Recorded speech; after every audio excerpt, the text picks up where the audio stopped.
Eskom has recently left South Africans in the dark as we have moved between stages 3 and 4 for the last few weeks. Even when we get reprieve, South Africans know that load shedding is just around the corner. So, it's never too soon to start Eskom-proofing your life. Timeslive video took a look at some of the best ways to ensure that life continues when the lights go out. When you start looking at options to get off the grid, there are a couple of choices. If you just need a couple of hours and you're okay with a little bit of noise and you're happy to spend about 5,000 Rand, a generator is probably the quickest and easiest way to go. You can run an extension cord, a long extension cord, and just put it through a window or a door so that you could run the essentials. That's the cheapest and quickest option. Similarly, you could buy a setup that is a battery and an inverter. The battery is obviously which stores the electricity, and the inverter is the part which is the brains of the operation. And you can charge the battery from the grid, from Eskom, if you want to. Alternatively, you can add an extra solar panel to that setup and be able to charge the battery from the sun effectively for free. You can get a basic setup system for about 15,000 Rand. That's a kilowatt inverter, it's 1,000 watts, and a 2.4 kilowatt set of batteries. Now that'll let you run your TV, your sound system, a laptop and a computer, and your lights. It won't run things like air conditioning, generator. It won't run things like a geyser, air conditioning, a fridge or pool pump or irrigation systems if you have them. So this is a pretty basic system, but it's enough to get you going and can let you start adding things if you need to. The thing about an inverter is that if you get one with the right specifications, you can add an extra battery, or you can add solar panels or extra solar panels. A 5 kilowatt system, my house is 7 kilowatts for instance, with 5 kilowatts of backup would cost about 50,000 Rand to install. And that would run the average house, excluding a pool pump, the oven and stove. If you have an electric stove, we have a gas one, which is a really great thing, and a geyser.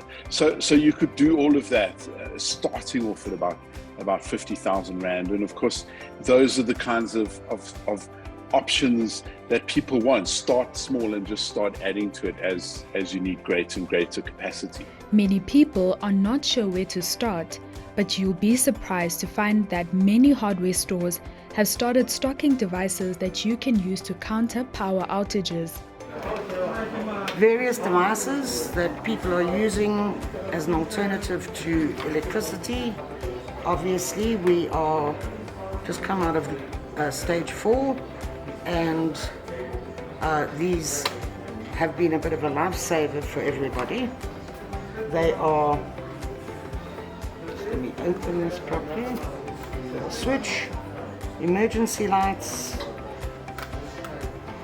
This one will light up a whole room. As I say, works on batteries, will last you a good 12 to 16 hours. Smaller version, identical. These are individual ones for rooms.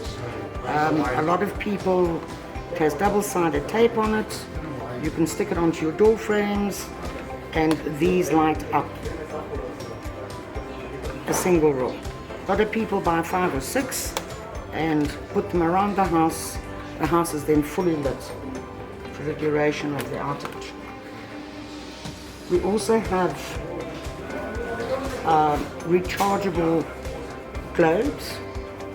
So when the power goes off, these light up because then they have been charged, and when the power comes back on, these automatically recharge themselves. You get different wattages and different sizes, bayonets or the screw-in one.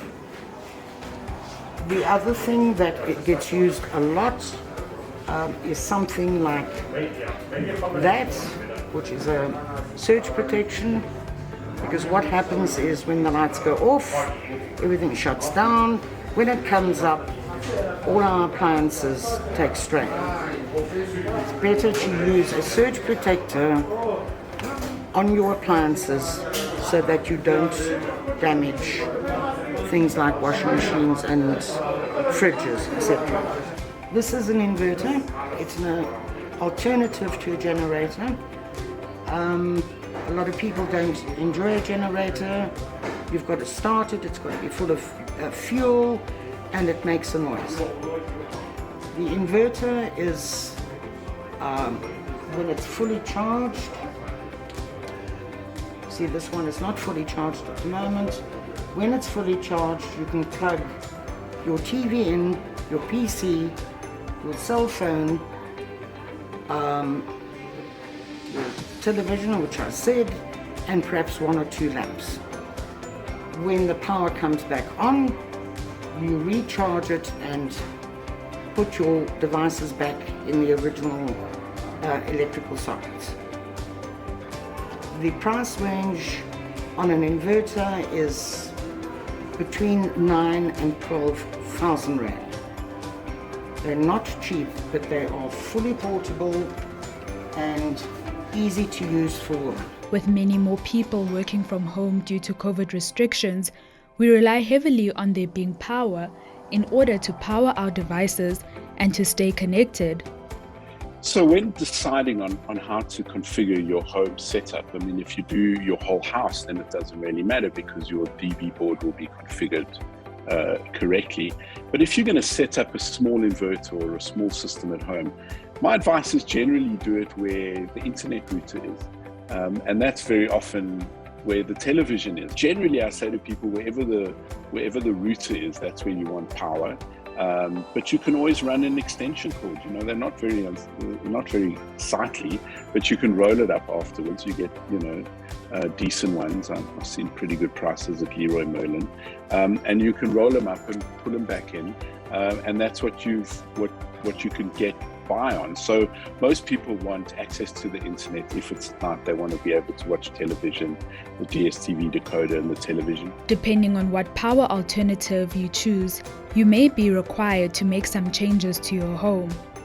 Of course, there's another stage that you have to do as well, which is getting your house configured and ready for being energy efficient. One of which is you have to get rid of the incandescent light bulbs, the old light bulbs that create heat.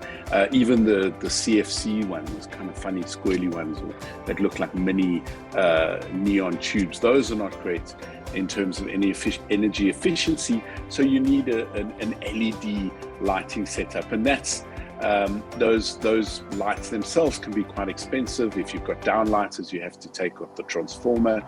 So you've got to rig your house to be energy efficient. You also have to rig your distribution board, the DB board, which bizarrely we all keep saying board, even though B stands for board, so the DB board. You have to rig it for the stuff that goes directly to the grid and the stuff that you would use a solar and battery setup to run. With people increasingly seeking ways to survive load shedding, many stores have seen an increase in the number of consumers purchasing alternative energy sources. Definitely an increase in purchases. We are waiting for a shipment of most of the stuff, which will be in next week. We've had to double up compared to where we were, let's say, a year ago. The most popular devices so far are the individual room lights, or the large ones, or the globes. And the reason for that is that the inverter is a brand new item. It's expensive, and it really would be for somebody that understands what an inverter can do.